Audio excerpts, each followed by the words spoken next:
एक आदमी बहुत गरीब परिवार का था। वो बहुत दिनों से नौकरी की तलाश कर रहा था, लेकिन उसे अपने शहर में नौकरी नहीं मिल पा रही थी। ऐसे में उसने दूसरे शहर में नौकरी तलाशने का फैसला किया। वो अगले ही दिन ट्रेन पकड़ी और दूसरे शहर की ओर निकल गया। उसकी माँ ने एक टिफिन में रोटियां रख दी थी। वह इतनी गरीब थी कि उसके घर में सब्जी नहीं बनती थी, क्योंकि बेचने के लिए पैसे नहीं थे। ऐसे में बस उसकी माँ ने रोटियां ही बनाई थी और टिफिन में रख दी थी। जब उनका सफर तय हुआ तो उन्हें भूख लगी। उन्होंने टिफिन की सैर की और रोटियां खाने लगे।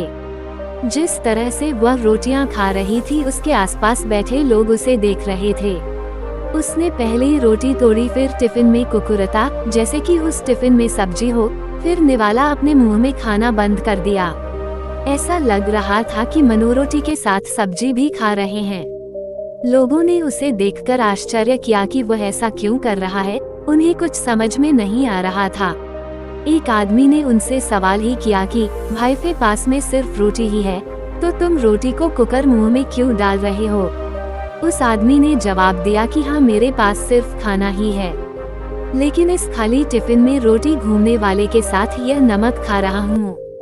दूसरे व्यक्ति ने पूछा, उसे आदमी में आचार्य का स्वाद क्या आता है? उस आदमी ने कहा कि मैं रोटी आचार्य सोच रहा हूँ तो मुझे भी स्वाद आ रहा है।